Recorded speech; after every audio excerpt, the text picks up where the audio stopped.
Sorry, I got choked up there. I'm going to go back to Mark 9:38, kind of catch us back up to where we are. If you remember Mark 9, I feel like I've been gone a long time. Does it feel like you guys, probably the reason it's down is because people know I was coming back. I feel like I've been gone a while. I feel like it was a long time ago we studied in Mark 9. And I know it's actually only just been a couple of weeks. When we were studying in Mark 9, do you remember what Mark 9, really where we were picking up at the beginning of Mark 9? And I'm not going to go through the scripture, but just to kind of get us back into what happened. Really important event at the very beginning of Mark 9. The Mount of Transfiguration. So that starts us out at the beginning of Mark 9, and we see Christ glorified. We see what's the eventual state there. We see what's going on. Peter sticks his foot in his mouth, then, which happens regularly throughout the scriptures, obviously. Peter sticks his foot in his mouth. Brings us to healing this boy with the unclean spirit, starting at about verse 14. What's going on with that? We see the prediction of his death, starting at about verse 30. Then, by the time we get to 33, we see this discussion about humility and being a child, and we're going to see actually some more of that exact discussion as we go into Mark chapter 10. But we see this discussion about him bringing a child and being first and being last, and what's going on with that. And that's a big deal because in their society, children were to be seen and not heard. Children, we almost elevate children in our society, and I won't say denigrate children in their society, but children did not hold a high place in their society in the way that they do in our society. So verse 38 picks us up with this discussion that kind of flows out of what we've seen thus far, and really out of the discussion in verse 14 and healing the boy with the unclean spirit, followed by this discussion of humility and working together and being part of a group. And we pick up in verse 38, and it says, "And John answered him, saying, Master, we saw one casting out devils in thy name, and he followeth not us, and we forbade him, because he followeth not us. But Jesus said, Forbid him not, for there is no man which shall do a miracle in my name that can lightly speak ill of me. For he that is not against us is on our part," or we would say, if you're not against us, you're for us. "For whosoever shall give you a cup of water to drink in my name, because ye belong to Christ, verily I say unto you, he shall not lose his reward." So picking up there, I know we discussed this once quickly.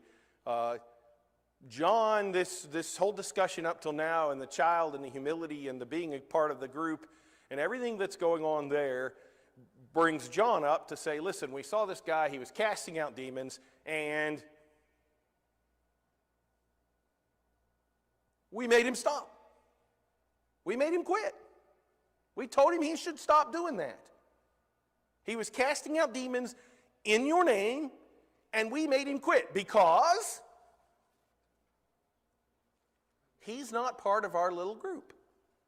And how dare he cast out demons if he's not part of our little group? If he wants to cast out demons, he should be following along with us.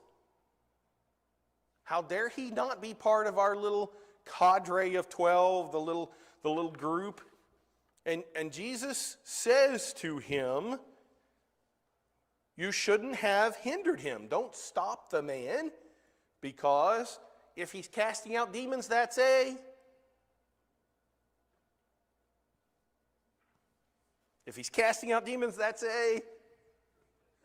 good thing. And if he's against evil, then he's for good. And even though he's not part of this little group, if he is someone who is doing miracles in my name, he can't speak evil of me because he is doing miracles in my name. Just because he's not with us doesn't mean he's against us. And this follows into this discussion that we see, follows into verse 42. And whosoever shall offend one of these little ones that believe in me, it is better for him that a millstone were hanged about his neck and he were cast into the sea. This is really the conclusion of the thought that has come really all the way back to 33 and that discussion, and it's going to set the stage for the rest of the chapter, 43 through 50. He warns anyone that deliberately pushing someone away from believing in him, the punishment for that offense is so severe that it'd be better off if they took one of those great big millstones. You're familiar with millstones, right? Okay, whenever I was a kid, my parents had a little milling device. Have you ever seen one of those? Do you know what I'm talking about? Any of you have one of those? It was yay big, had two big stones in it that looked sort of shaped like donuts. You poured wheat in the top of it, plugged it in, turned it on, and it produced flour. The flour came out the bottom. Anybody have any idea what I'm talking about? A few of you are shaking your head, yes. This is kind of a small version of the much larger version of the millstones that they used a mule or a donkey to pull the stone around and around in a circle, and you would pour wheat in, and the stone would grind the wheat into flour so that you would have flour. Millstones were big. They weren't little. If you were carrying a millstone or you had a millstone connected to you and someone threw you off of a boat, you would not have the option of floating. You couldn't fight against it. The rock was just simply too big. I don't care how strong of a swimmer you were going to the bottom under those circumstances. So in this case, the punishment is severe enough that we're going to take one of these great big stones, and it would be better off if you took one of these great big stones and were thrown into the ocean than you had actually done that before he could cause one of these little ones. I think it's interesting. The term little onesies, mikros there, it means small of age, small of stature, or small of position. So it can actually apply to other than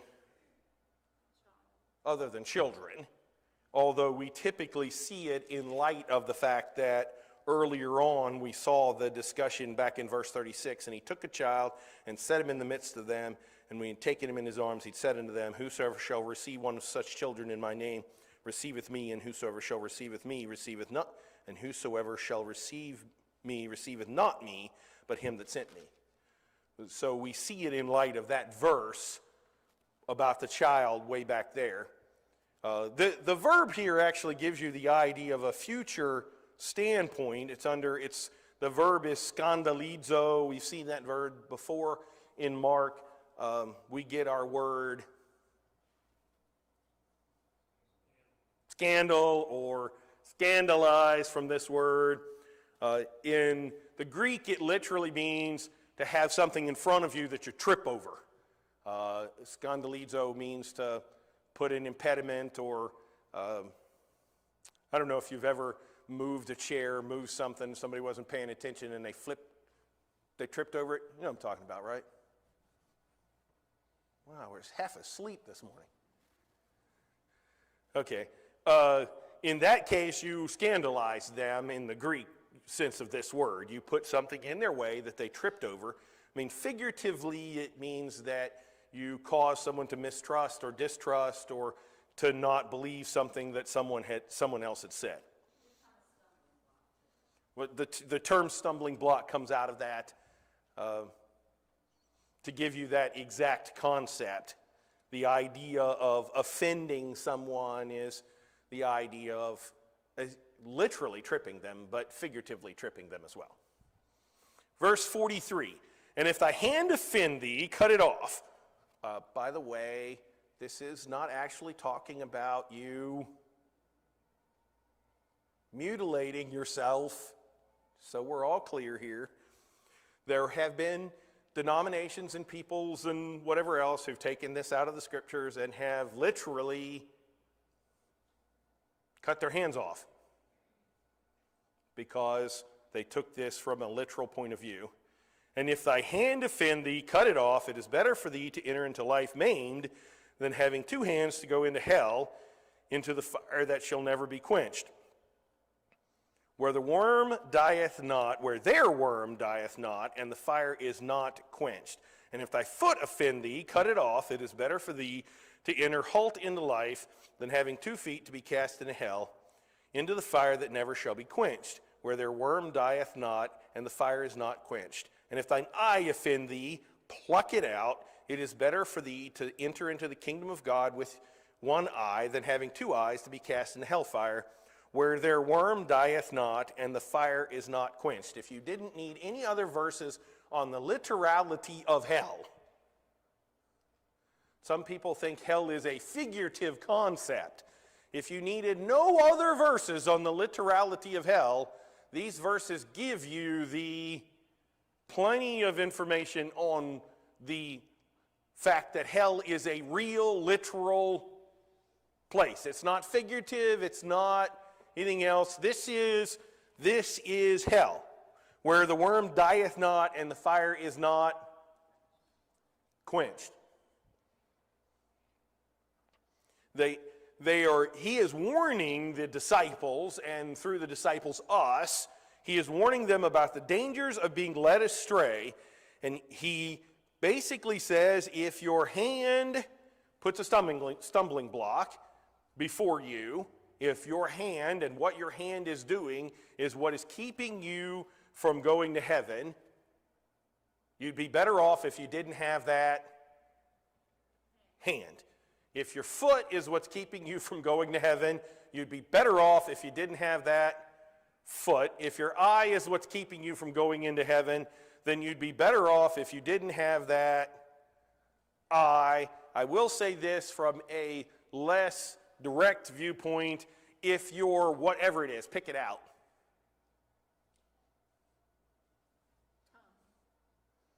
Yeah, but I mean, if your TV is what's keeping you from getting saved, you'd be better off if you never watch TV again. If your money is what's keeping you from being saved, you'd be better off if you were poor. You name it, whatever it is. If that is what is keeping you from getting saved, you'd be better off without it. And the way it's worded here in the Greek, we get some of it in English, but the way it's worded here in the Greek gives you the idea that we're talking prompt, decisive action. If something in this world is keeping you from salvation, you need prompt, decisive action to get rid of it. You're better off without it. You're better off without whatever it is than to be an unbeliever and go to hell. In this case, hell is not Hades, but it's Gehenna, which is the word for the lake of fire. Earthly Gehenna was Gehinnom, literally means the valley of Hinnom, just like you're familiar with the word Armageddon. Okay, I cannot believe none of you in here have heard the word Armageddon. Okay, Armageddon is har, that Greek prefix har, Megiddo, meaning the mountain of Megiddo. Gehenna is from Hinnom, and the Ge at the beginning, which tells you that it's a valley as opposed to a mountain. They combine it all into one word. We would say, I just went and saw a mountain, what Mount Shasta or whatever mountain you want. We use 2 words. They use one word. They combine the word mountain into the beginning of the word, or the word valley into the beginning of the word in Greek. Gehenna, in the earthly point of view, was the valley of Hinnom. It was south of Jerusalem. It originally was a place where they worshipped Moloch. They burned babies to death as part of their rituals. They had a big iron bowl, and they would set fire in it. They would put that had its hands out like this, and they'd put the children, the infants, in the hands. It would literally cook them to death. Can't believe anyone would worship like that, but that's what they did. At the time of Jesus' day, they weren't doing that anymore, but it had become just basically a giant refuse dump. And they were constantly burning. There was a fire there that burnt stuff 24 hours a day, 7 days a week, all of the time.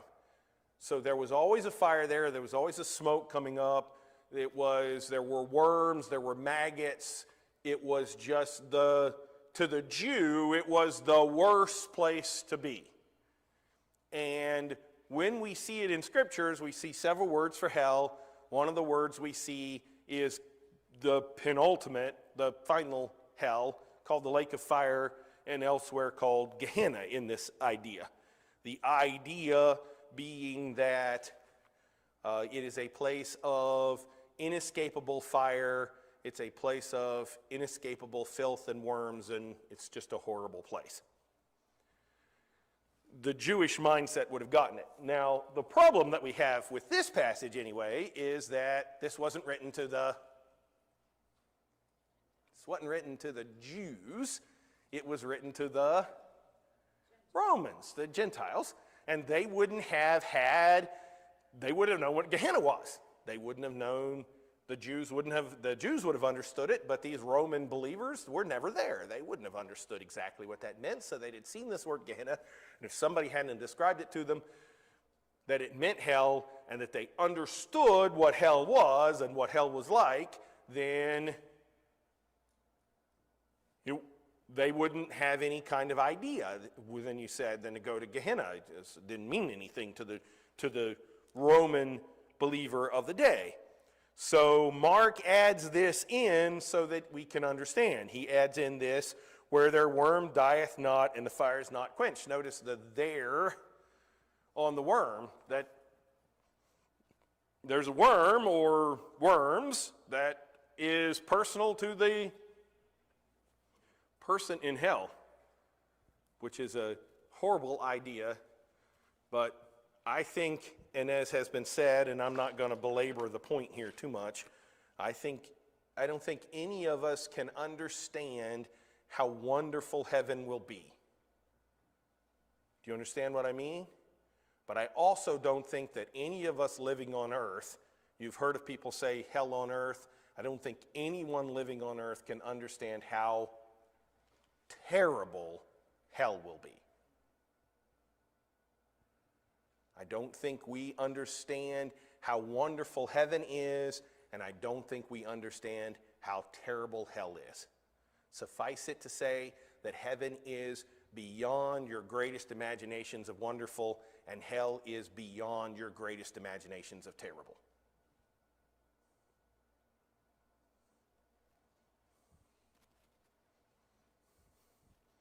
Verse 49, for everyone shall be salted with fire, and every sacrifice shall be salted with salt.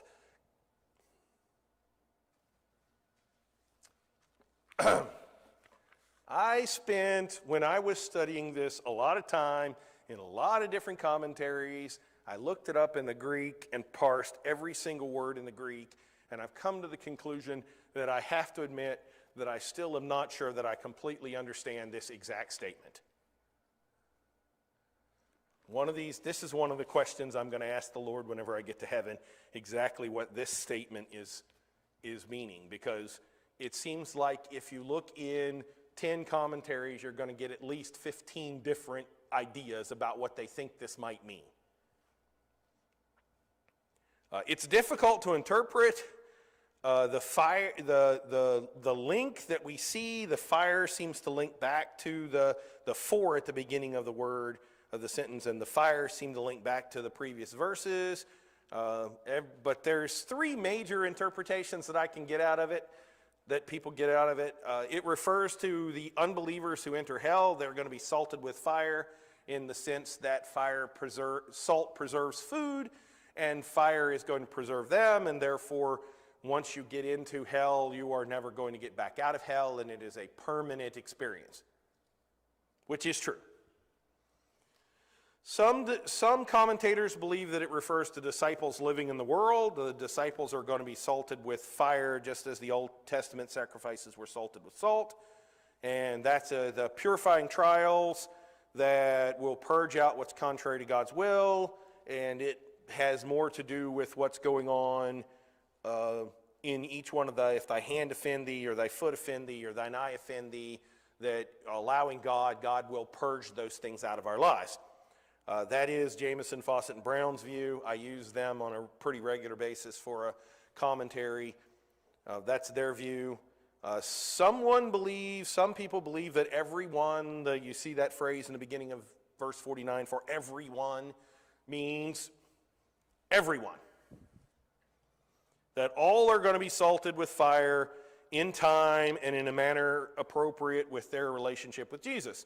That it could be the fire of hell eventually, or it could be the fire of trials for those who are saved, but there is fire that we will both go through, both the saved and the unsaved, i.e. it kind of encompasses the first two views,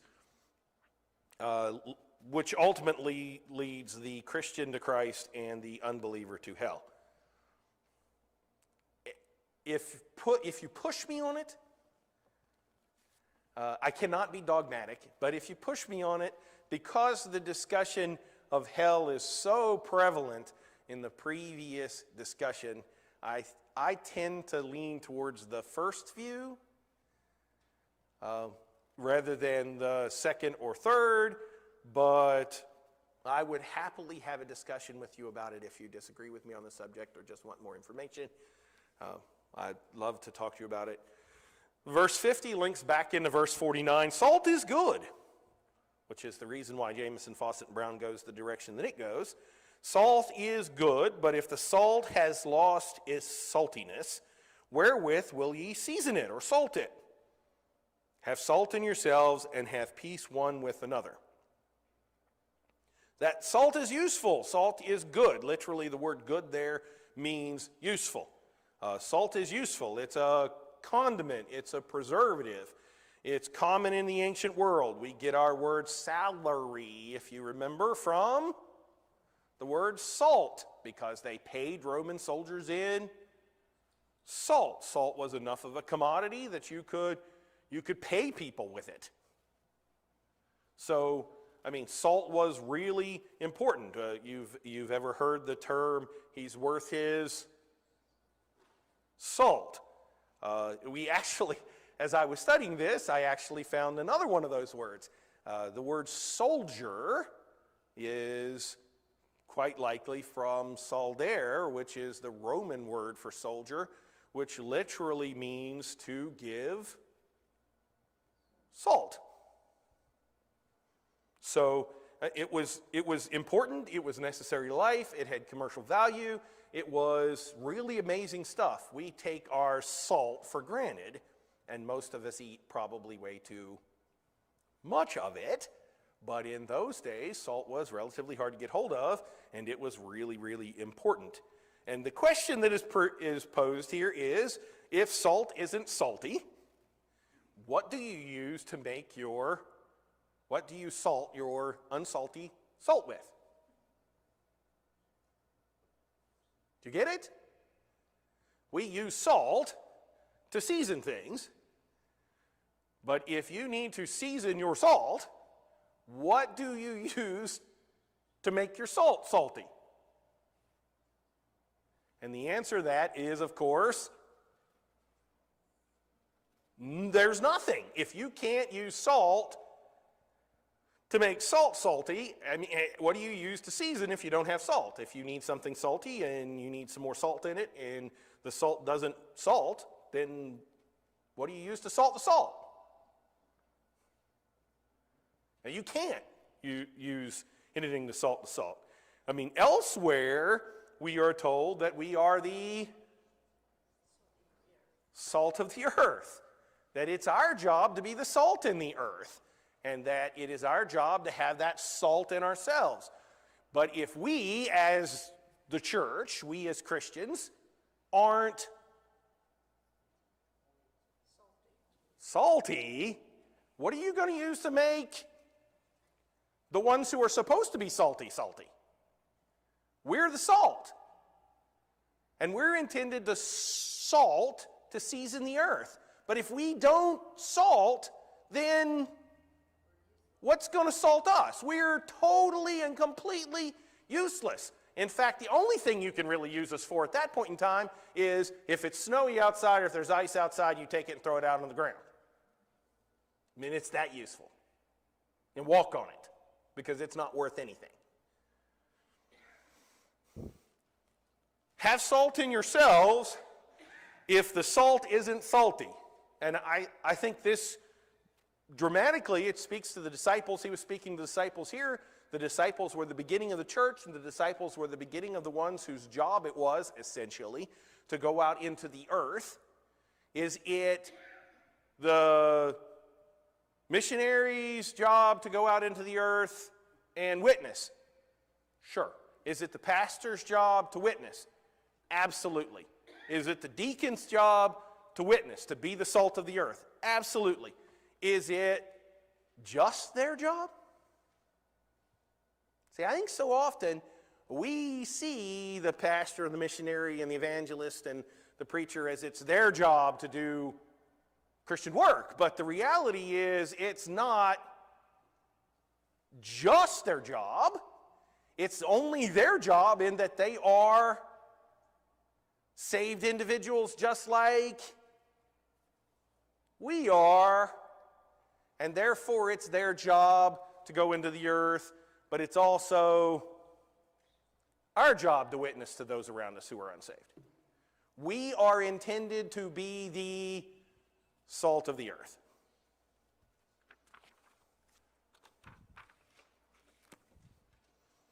That is the end of chapter 9. Do I have any questions? Technically, I have about 4 minutes if I wanted to get started on chapter 10. But do I have any questions first? Yes?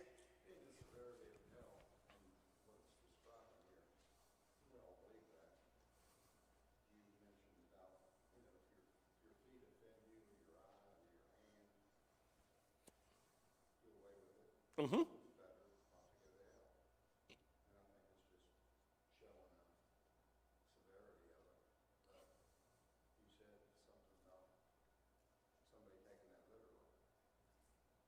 There have been denominations who felt that you would have a better chance of not going to hell if you didn't have feet or hand or eyes, and they would literally remove their feet, hand, or eyes because they felt like it would give them a better chance of going to heaven.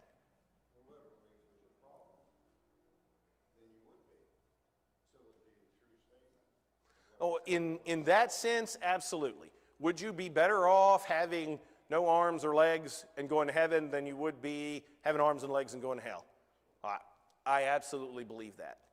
But I also don't think, I want to make the point that Jesus isn't teaching that you'll have a better chance of going to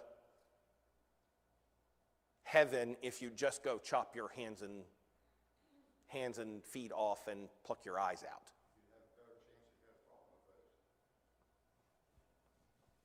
I don't think that he is teaching, I think he is using hyperbole to teach a lesson.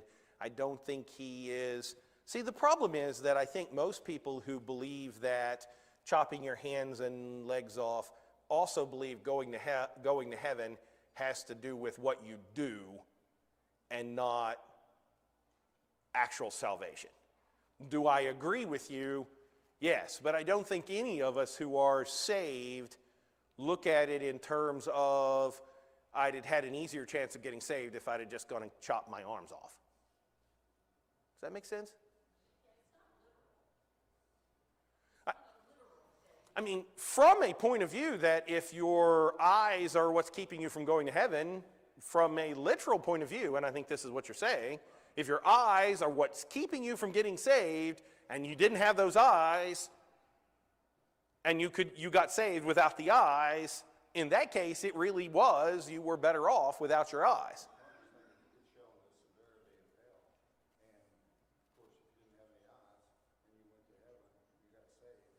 You'd have eyes when you got to heaven. But I don't think, and I think my point is that most of the groups that I have known who have taught those kind of teachings of literally plucking your eyes out, they see that as an action that gets you to heaven, but it's a work, essentially. And they're trying to get to heaven based on what works they do. And there are people around the globe who are going out and getting themselves crucified because they believe they'll have a better chance of getting to heaven. They're not getting to heaven through salvation. They're getting to heaven through what they think is some kind of work that they're doing. The people who are having their hands removed or their legs removed or their eyes plucked out, they think they're getting to heaven. They think they're getting to heaven with something they're doing, not through actual salvation and faith in Christ.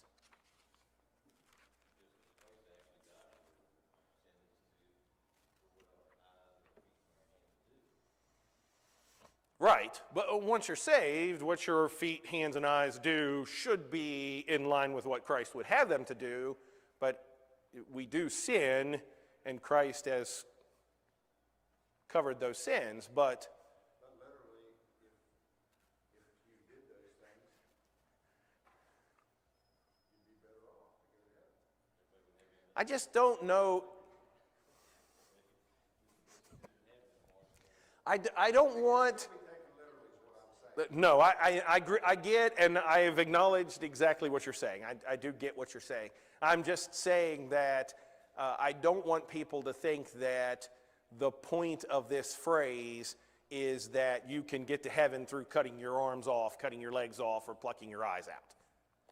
Or that you're going to have even necessarily a better chance of getting to heaven, because we see the getting to heaven in that case, in almost all of those cases, as people who are doing something to get to heaven.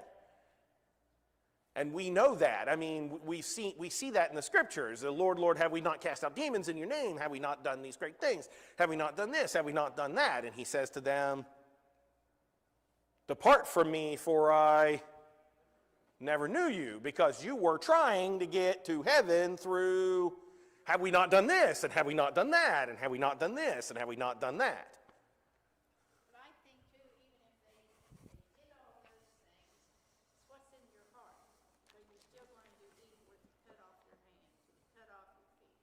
Well, if you think about it in terms of an unsaved person, what unsaved person do you know who is going to say to themselves, I'm not going to get saved because of this thing that I'm doing with my hands, therefore I can chop my hands off and I'll get saved? But from a literal point of view, if what you're doing with your hands is what keeps you from getting to heaven, I agree with that as well. If you didn't have those hands, you would be better off.